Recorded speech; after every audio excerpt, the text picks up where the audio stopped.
Buenas noches, amados hermanos. Esperamos que ya usted haya hecho su tarea, que hayan estado orando los unos por los otros. Y ahora es el tiempo de compartir las Escrituras. Estamos hablando de las cosas que ocurrieron en el desierto, camino a la tierra prometida. Cosas que son para nosotros enseñanzas, ya que toda la palabra de Dios ha sido escrita para consolarnos, darnos esperanza, pero también para que aprendamos a no cometer los errores de esta nación y que podamos vivir en forma mucho más fiel a Dios.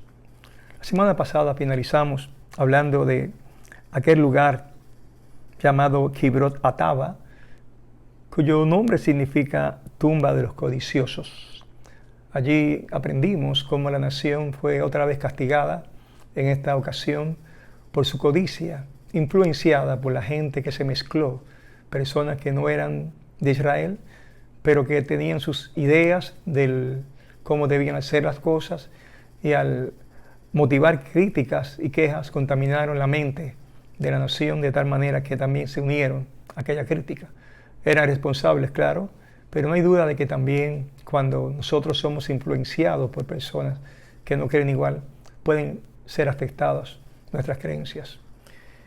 Y ahora leemos Números capítulo 2 y versículo 1, y dice: María y Aarón hablaron contra Moisés a causa de la mujer cusita que había tomado, porque él había tomado mujer cusita. ¿Quiénes son María y Aarón? Son los hermanos de Moisés. Aarón hacía la voz de Moisés, era su vocero, y María era profetisa, según dicen las Escrituras. Ellos eran los tres líderes visibles que guiaban la nación, pero el principal era Moisés. Pero notamos ahora algo importante.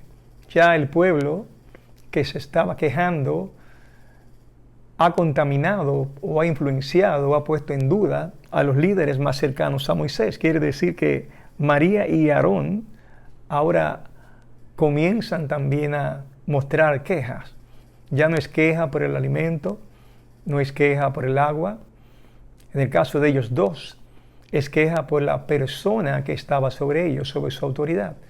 Era queja sobre el líder que estaba dirigiendo a la nación, en este caso, una nación que era guiada por Dios a través de Moisés.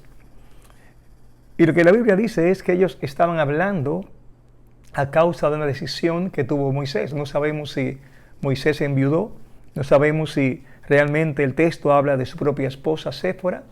Hay diferentes opiniones, pero la cuestión es que ellos estaban murmurando, chismeando, hablando. No dice los detalles, pero parece que la decisión que él había tomado era criticada por María y Aarón. Ahora, luego de que comienza la crítica, no se queda allí, sino que el verso 2 dice que dieron un paso más profundo en la crítica. Cuando uno comienza a murmurar y comienza, como decimos, a chismear, tristemente uno va añadiendo más cosas. Así que ellos comienzan a quejarse de la mujer cusita o de Etiopía, y entonces pasan a un tema más profundo y dice: solamente por Moisés ha hablado Jehová. ¿No ha hablado también por nosotros? Y lo oyó Jehová. Ya la cuestión no era tanto su decisión personal, sino que también ahora estaban cuestionando su autoridad espiritual y poniendo en duda si acaso ellos también no podían dirigir o no podían también ellos tomar decisiones. Incluso dice: no ha hablado también por nosotros. Era cierto, hablaba Dios por Aarón a través de Moisés. Era cierto, dijimos que María era profetisa, así que Dios también hablaba a través de ella. Sin embargo, el punto es que, siendo Moisés la autoridad, ellos ya estaban entrando en el terreno de una rebelión contra el orden establecido por Dios. Hemos visto que Dios siempre hace las cosas en orden. Moisés ciertamente está sufriendo todo tipo de oposición. Gente rebelde en el pueblo, uno pudiera aceptarlo, pero ahora la rebelión era su propia familia, los más cercanos, sus colaboradores, los que deberían apoyarlo. Moisés había pasado crisis de oración cuando subió al monte Sinaí. La Biblia enseña que mientras él estaba recibiendo las tablas de la ley, el pueblo abajo se había corrompido, cansado de esperar, pensando que habían muerto, habían hecho un ídolo, se habían entregado a la idolatría. Así que Dios allá en el monte Sinaí estaba enojado y Moisés tuvo que orar, interceder ante Dios para que no destruyera a esta nación tan rebelde, tan incrédula, y que había mostrado todo el tiempo que no estaba dispuesta a creer. Así es que Moisés mismo había perdido un poco la paciencia en la anterior ocasión que leímos, y Dios le dio descanso. Así es que póngase en el lugar de Moisés. Persecución, crítica del pueblo en ocasiones, pero ahora crítica de sus dos personas más cercanas, Aarón y María. ¿Qué haría Moisés? ¿O qué haría usted? El versículo 3 habla de Moisés y dice: y aquel varón Moisés era muy manso, más que todos los hombres que había sobre la tierra. Este texto no está puesto aquí por casualidad, sino que ante una persona que debía quizás, o podía, o tenía derecho de actuar con enojo, ira, o pedir respeto, o llamar la atención, la Biblia dice que era manso. En otras palabras, era un hombre humilde y no habló. Es interesante porque este hombre años antes pues había sido aquel que se levantó contra un egipcio y le quitó la vida porque maltrataba a un israelita. Y ahora, años después, ya no hay violencia en este carácter, sino mansedumbre.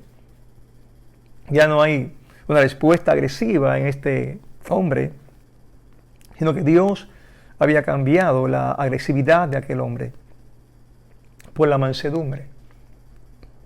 La Biblia dice que Jesús era manso y humilde de corazón.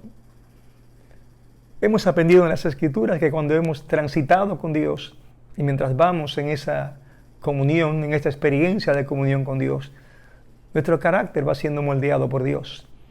Y es natural que cuando nuestra vida de oración y de conocimiento bíblico va a la par en el crecimiento de nuestra reacción, nuestro carácter. Si has pasado tiempo en el Señor, es obvio que ya no eres la misma persona, con las mismas respuestas y salidas que antes tenías, porque Dios te ha dado paciencia, te ha dado sabiduría, te ha dado entendimiento. Debemos entender que es así. Así es que ya la característica más grande de Moisés no era que era un gran profeta, ni que era un hombre valeroso, aunque lo era, sino era un hombre manso. Y aclara el texto, más que todos los hombres que había sobre la tierra. ¿Y saben qué ocurrió? Que aquel hombre manso, callado, no se defendió, pero Dios lo defendió. La Biblia enseña que Dios lo reprendió tanto a Aarón como a María, y finalmente María se enferma con lepra. Dios la castiga. Ahora, en todas las Escrituras, la característica de la mansedumbre es algo que acompaña a los hombres de Dios. Como dijimos, aquel que se llamó siervo, aquel que se hizo, que tomó forma de siervo, y estando en la condición de hombre se humilló, es nuestro Señor Jesucristo. Cuando los apóstoles pensaban en tener puestos o pensaban ser personajes, Jesús le dice: el que es el mayor de vosotros, sea vuestro siervo. Y cito Mateo 23, versículo 11. La autoridad de Jesús fue usada para servir. En el reino de Dios, entonces, la autoridad se usa para servir. Y de hecho, mostramos que somos una autoridad por nuestro servicio. Es el ejemplo que da el Señor Jesucristo. Sin embargo, los gobernantes de la tierra, los líderes de la tierra, muestran soberbia cuando reciben autoridad. Quieren mostrar que nadie puede estar sobre ellos. Si alguno opina diferente o hace una observación que no le es de gusto, te reprenden o te humillan Y si alguien dice algo que pueda sentirse aún más ofendido, son capaces de usar la violencia. El orgullo de tener ese puesto, el orgullo de ser alguien, hace que el hombre se llene de soberbia. No es así en la vida del reino de Dios. Jesús ni Moisés fueron soberbios, fueron mansos, humildes de corazón. Y me pregunto, ¿de qué manera tú usas la autoridad en tu vida? Es una aplicación para tu propia vida. Por ejemplo, hablamos del matrimonio como que el hombre es la cabeza y le dice a la mujer que se sujete. Lo interesante es que los discípulos estaban sujetos a Cristo, pero Cristo era quien les servía. Así es que si tú eres cabeza del hogar, eres siervo de tu hogar, eres siervo de tu esposa. En otras palabras, vas a mostrar tu autoridad, amándola y sirviéndole, porque la amas. Y así como Cristo nos ama y nos sirve, como si Él fuera más bajo que nosotros. Porque el papel de siervo lo hace el que es inferior supuestamente a la otra persona. Vemos y repetimos el ejemplo de Jesús cuando le lava los pies a los discípulos. Era el trabajo del esclavo, del menor de una casa. No era el trabajo del mayor de la casa ni del dueño de la casa. Jesús, sin embargo, se quita, más bien toma una toalla, toma un lebrillo, le echa agua y comenzó a lavar los pies a los discípulos. Quiere decir que estuvo haciendo el trabajo de siervo.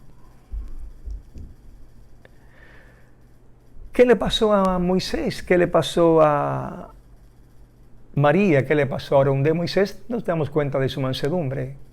Pero ¿por qué María y Aarón estaban criticando a Moisés? Quizás celo, quizás anhelaban ser como Moisés.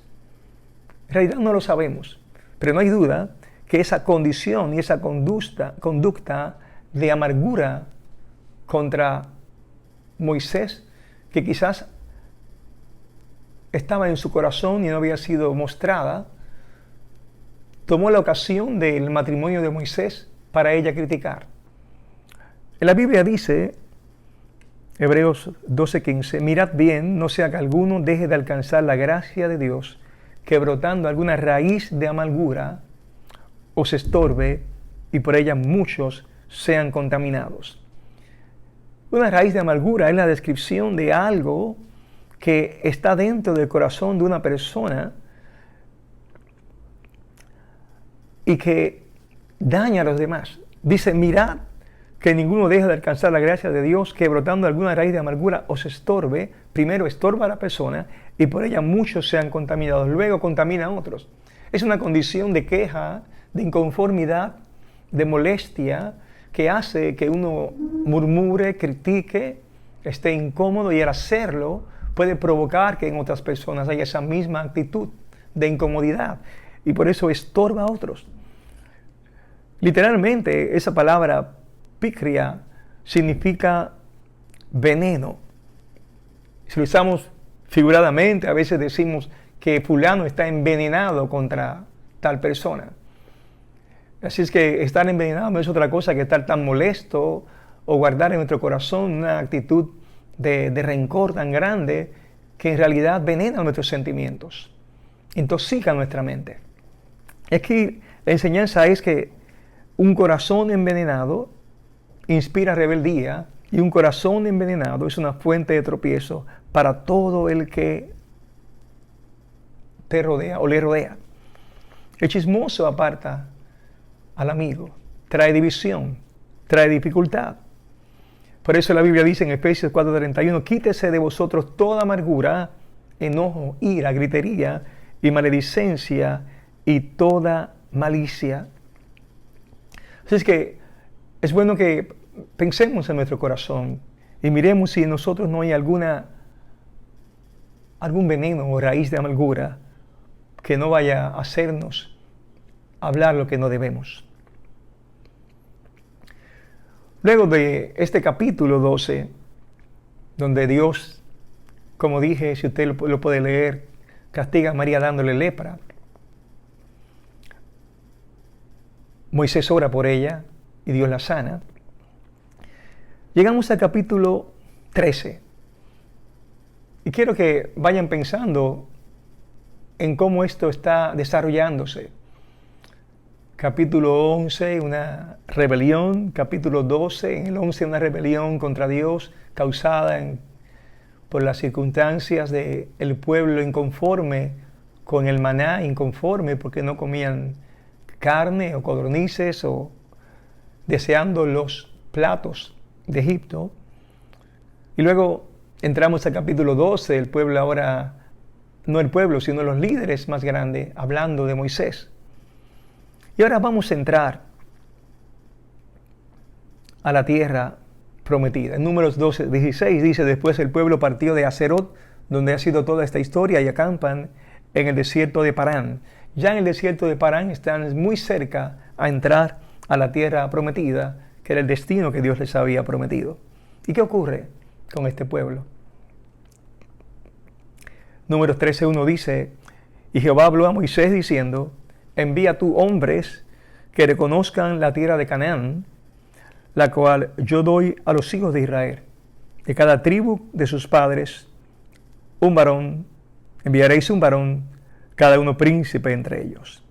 Pues antes de entrar a la tierra, Dios le permitió a Moisés que enviara unos espías, gente que fueran a ver cómo era la tierra, cómo era el lugar que Dios les había dado a la nación en promesa. Así es que la Biblia dice en 25 de Números 13 que volvieron a reconocer la tierra al fin de 40 días. 40 días es bastante tiempo. Quiero señalar que si estuvieron 40 días recorriendo la tierra, significa que no era un lugar de peligro. Porque usted no puede ser un extranjero que camina 40 días en un lugar desconocido sin que no sufra algún peligro, alguna pregunta, sin que alguien le diga qué hace usted por aquí. Y si era un lugar peligroso, quizás pudieron ser asaltados. Pero 40 días donde no hubo problemas. Y dice la Biblia, el verso 26, y anduvieron y vinieron a Moisés y a Aarón y a toda la congregación de los hijos de Israel en el desierto de Parán, en Cádiz, y dieron la información a ellos y a toda la congregación y les mostraron el fruto de la tierra. Y les contaron diciendo: nosotros llegamos a la tierra a la cual nos enviaste, la que ciertamente fluye leche y miel, y este es el fruto de ella. Mas el pueblo que habita aquella tierra es fuerte, y las ciudades muy grandes y fortificadas. También vimos allí a los hijos de Anac. Amalek habita en Negev, y el Eteo, el Jebuseo y el Amorreo habitan en el monte, y el Cananeo habita junto al mar y a la ribera del Jordán.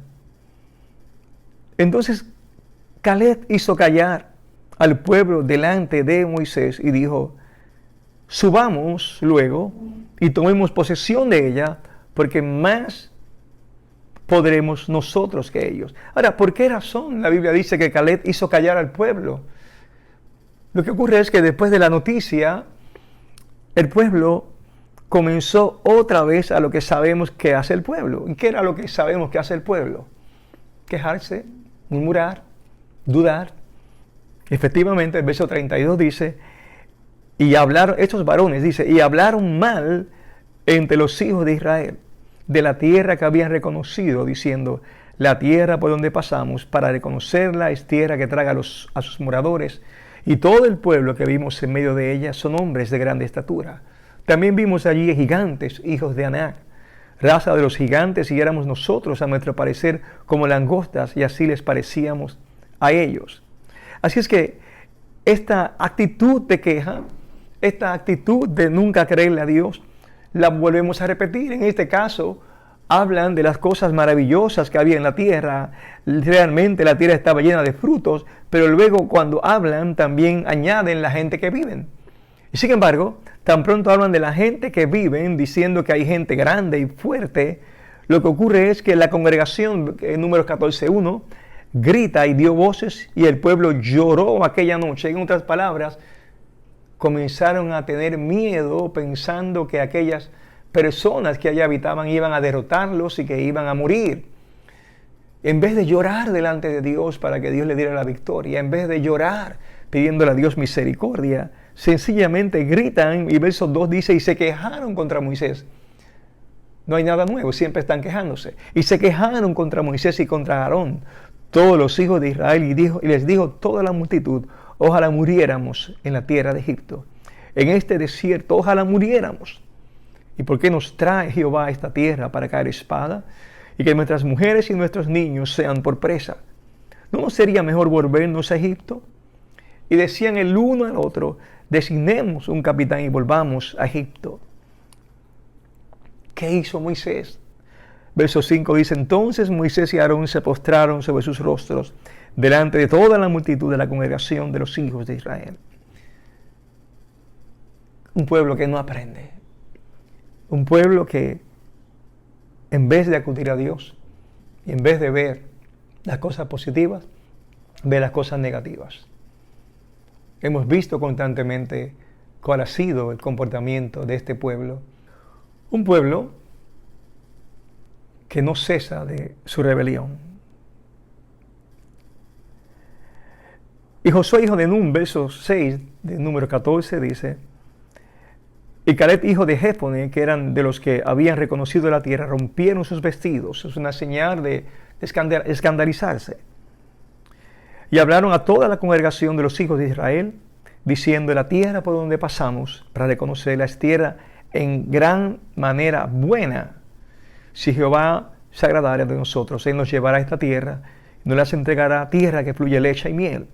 Por tanto, no seáis rebeldes contra Jehová, ni temáis al pueblo de esta tierra, porque nosotros los comeremos como pan, su amparo se ha apartado de ellos, y con nosotros está Jehová, no los temáis. Entonces toda la multitud habló de apedrearlos.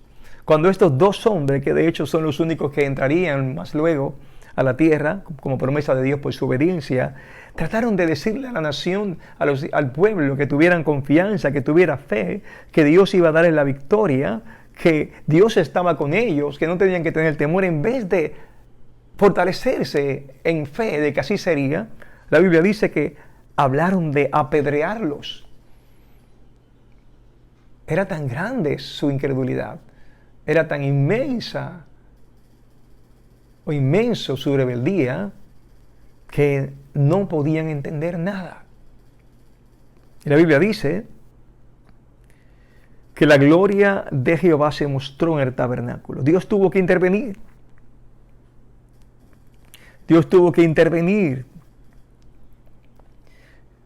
Y el versículo 11 dice, Jehová dijo a Moisés, ¿hasta cuándo me ha de irritar este pueblo? ¿Hasta cuándo no me creerán con todas las señales que he hecho en medio de ellos? Yo los heriré de mortandad y los destruiré, y a ti te pondré sobre gente más grande y más fuerte que ellos. Aquí, de momento, Dios decide destruirlos. Como dijimos ya en el Sinaí, cuando fue entregada los 10 mandamientos, el pueblo se entregó a la idolatría y Dios también quería destruirlos. Es que el pecado merece castigo y las oportunidades de Dios ya habían sido dadas innumerables veces. Allá Moisés oró por misericordia, fue un intercesor. Aquí Dios también orará por misericordia como intercesor. Es un tipo de nuestro Señor Jesús, quien intercede por nosotros. El Espíritu Santo, quien intercede por nosotros. Y no es que Dios no tenga paciencia, sino que llegará el día en que ya las puertas se cerrarán. ¿Cuándo ocurre eso? Eso ocurre cuando una persona ha vivido toda la vida y a pesar de que le hemos hablado de la gracia de Dios y de la misericordia de Dios, sigue insistiendo en su pecado y un día llega su muerte. Ese es el día en que le llegó su destrucción. Ese es el día en que le llegó su día malo. Es el día en que falleció sin salvación, a pesar de todas las veces que Dios habló a su corazón y habló a su vida. La Biblia dice, no temáis a los que matan el cuerpo, mas el alma no pueden matar. Temed más bien a aquel que puede destruir el alma y el cuerpo en el infierno. Dios tiene paciencia con nosotros, pero el límite de su paciencia es el día en que mueras. Si mueres y vas a morir, y como yo también voy a morir. La diferencia es que habiendo recibido a Jesús como Señor, voy a partir, salvo por su gracia, como muchos otros hermanos que me están mirando, obviamente, salvos por su gracia. Sin embargo, cuando nosotros nos mantenemos, o no nosotros, el rebelde se mantiene en incredulidad, aquellos que la palabra le ha sido predicada se mantienen en constante oposición a Dios. Hay un día, hay un momento tristemente, en que la paciencia de Dios es sustituida por la justicia de Dios, y Dios tiene que castigar el pecado.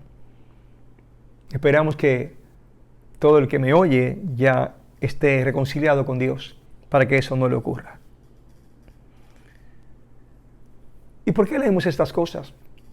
¿Cuál es la razón que estamos repasando estas historias de la Biblia? Quiero leerle, para finalizar, en 1 Corintios 10 y versículo 6. La razón. Así dice la Biblia.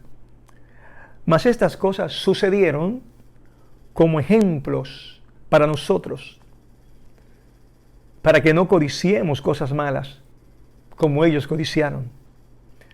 Ni seáis idólatras, como algunos de ellos. Según está escrito, se sentó el pueblo a comer y a beber, y se levantó a jugar. Ni forniquemos, como algunos de ellos fornicaron y cayeron en un día 23,000. Ni tentemos al Señor, como también algunos de ellos le tentaron y perecieron por las serpientes. Ni murmuréis, como algunos de ellos murmuraron y perecieron por el destructor. Y todas estas cosas, les acontecieron como ejemplo y están escritas para amonestarnos a nosotros, a quienes han alcanzado los fines de los siglos. Así que todo lo que estamos leyendo, todas estas historias, y usted quizás está pensando en lo rebelde o lo incrédulo que fueron aquellos hombres, Dios las escribió para ti y para mí. Cuando miramos la falta de empatía, la falta de respeto que utilizó María y Aarón contra Moisés, el temor que le tuvieron aquellos gigantes, olvidándose del poder de Dios y su brazo poderoso para librarles, te está hablando a ti y a mí. Cuando cuentan de la codicia que tuvieron en aquel lugar y la inconformidad y la constante queja, Dios está hablándote a ti y a mí. Dios las dejó como ejemplo, están escritas para que tú seas amonestado, para que yo sea amonestado.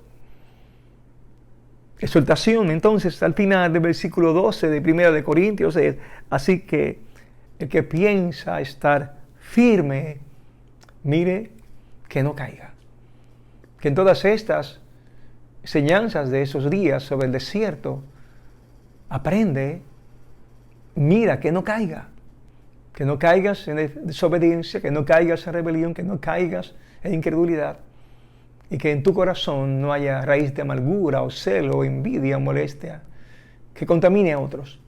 Que no haya en tus labios palabras de murmuración o queja que dañe a otros. Más bien, que permanezcamos firmes dando fruto para la gloria de Dios. Así que le damos gracias al Señor por compartir de las Escrituras, esperando que haya sido de bendición para tu vida. Señor Dios Todopoderoso, en el nombre de Jesús, te bendigo y te doy gracias por esta palabra, Señor. Palabra para nosotros. Las has dejado para que como un ejemplo seamos amonestados y nosotros podamos mantenernos firmes. Gracias, Padre, en el nombre de Jesús. Amén. Señor Jesucristo les bendiga.